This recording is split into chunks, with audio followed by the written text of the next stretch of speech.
Ustaz, saya mau tanya nih, dari selama pengajaran praktik saya selama berapa kali? 4 kali. Kira-kira kekuatan dari pengajaran saya itu apa ya, Ustaz? Yang bisa amati yang beberapa waktu yang sudah dilakukan, kekuatan ustazah dalam melaksanakan kegiatan belajar itu sangat-sangat saya berikan apresiasi, terutama di dalam mengkondisikan anak. Jadi kemarin ada beberapa anak yang agak sulit, jadi ustazah setelah mendapatkan arahan dilaksanakan, jadi sudah bisa mengkondisikan anak secara tersendiri sehingga kegiatan belajarnya tidak selanjutnya kita tidak lupa selalu mewarnai dari berbagai perangkat pembelajaran itu selalu lengkap, dan di dalam menyampaikannya didukung dengan berbagai penunjang itu selalu bisa dilakukan. Dan kita juga ustazah selalu berusaha memberikan motivasi kepada siswa sehingga mendapatkan feedback yang cukup baik dari para siswa sehingga pembelajaran bisa aktif. Jadi ustazah yang saya amati selama ini sudah banyak perkembangan yang positif, dan harapan kita diteruskan dari Terima kasih, Ustaz. Terus selanjutnya kelemahannya apa nih, Ustaz? kelemahannya ustazah terkadang ada beberapa waktu yang lalu, jadi sebelum diarahkan kita mengkondisikan siswa juga. Beberapa siswa yang belum bisa fokus karena ustazah konsen dengan pengajarannya, sehingga ada beberapa anak yang tidak bisa fokus dalam belajar. Setelah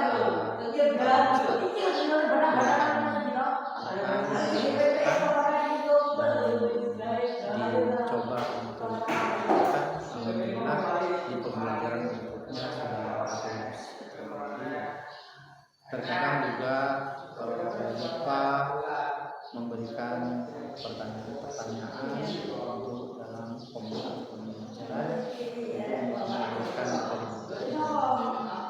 Kadang juga ustazah pernah juga itu untuk menggarisbawahi pembelajaran yang ini, tapi untuk selanjutnya kemarin sudah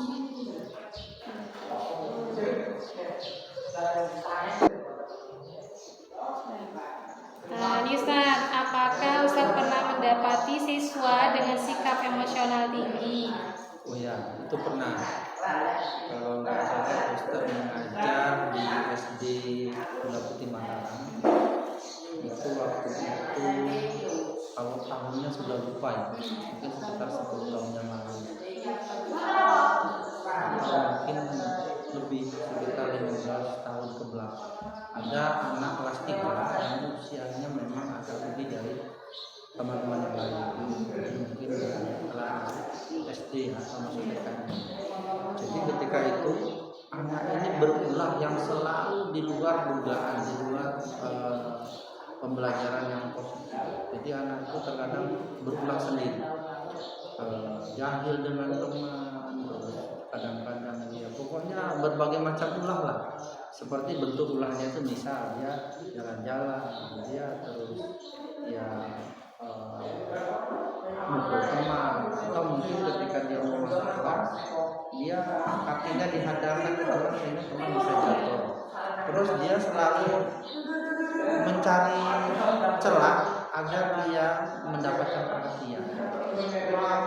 Sekali Ustaz mengamatinya belum ketemu, akhirnya karena itu sudah beberapa bulan, jadi anak buat surat izin kepada kepala sekolah, diberikan kewenangan untuk memanggil wali murid.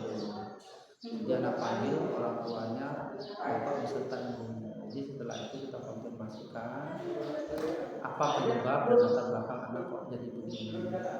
Karena orang tuanya itu nangis itu.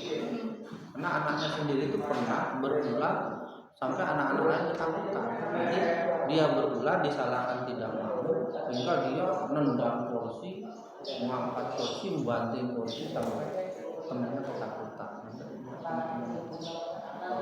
Kumpul di pojok kelas ketakutan. Tapi setelah panggil orang tuanya, kita telusuri, ternyata dia tuh punya keinginan yang tidak tercapai. Jadi ketika waktu itu mulai ada HP, jadi teman-temannya udah pada pakai HP di rumah, dia tidak pernah kunjung diberikan HP dan minta HP. Ternyata itu penyebabnya. Jadi dia selalu emosi dan emosi. Tapi setelah ini diusahakan, diberikan, dia reda, diajak belajar dengan baik sampai dia aman. Bahkan sekarang dia kerja masih mengenal Ustadz, ingat dengan masalahnya. Dia mengatakan untuk anak itu sebenarnya mungkin berat di belakang. Jadi kalau untuk mengatasi anak, kalau yang sudah tidak bisa lagi kita konfirmasikan. Mudah-mudahan nanti ketemu apa yang menjadi penyebab latar belakang. Alhamdulillah anak itu menjadi baik, bahkan selesai sekolah tamat SMP, bahkan sekarang sudah bekerja. Dan juga bekerja di pulang ketemu.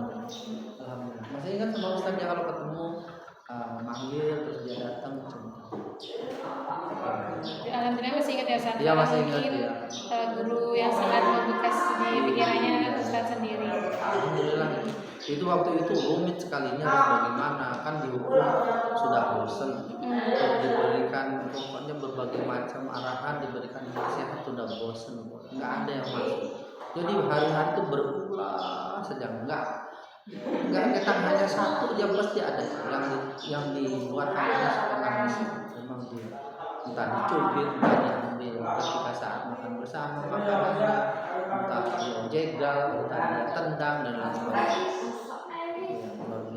Jadi alhamdulillah itu pengalaman Ustaz yang bisa sangat terkesan sampai saat ini. Oke, lanjut Ustaz, masih menyangkut cerita Ustaz tadi. Untuk saya nih, bagaimana cara saya menghadapi anak dengan sikap emosional yang tinggi di zaman sekarang? Zaman sekarang beda nih Ustaz. Kalau hemat Ustaz, jadi seyogianya anak-anak zaman sekarang itu kan sudah memang anak milenial. Jadi dia sudah hidup dengan teknologi yang canggih. Jadi terkadang kita sendiri itu kalau kita percepatan untuk mengikuti mendampingi teknologi ini, maka kita yang sendiri akan tertinggal dan kita akan banyak boleh bahasanya dihapusi anak-anak, ditipu sama mereka. Jadi seakan-akan ya kita dianggap gaptek, kita dianggap orang jadul ya orang jadul itu ya orang tua dahulu gitu ya. Maka kita sebagai guru kita harus cepat membuat percepatan agar bisa berdampingan dengan teknologi, juga bisa mengarahkan anak agar apa yang dimaui anak itu bisa kita mengerti, karena kita seimbang dengan apa yang mereka pegang, apa yang mereka pelajari sekarang. Dan karena anak-anak sekarang itu terkadang dia kan bangun tidur sudah megang HP, dia makan sambil melihat HP, berdampingan dengan HP. Sementara di HP itu ada yang positif dan banyak juga yang negatif, tergantung dari olahan orang yang menerimanya. Kalau orang yang memegang HP-nya itu banyak menginginkan nilai yang positif, ilmu di situ banyak bisa diperoleh. Tapi kalau yang negatif tidak kalah banyak. Jadi gangguan-gangguan itu agar bisa diselaraskan, paling tidak anak-anak kita dalam belajar utamakan kepada anak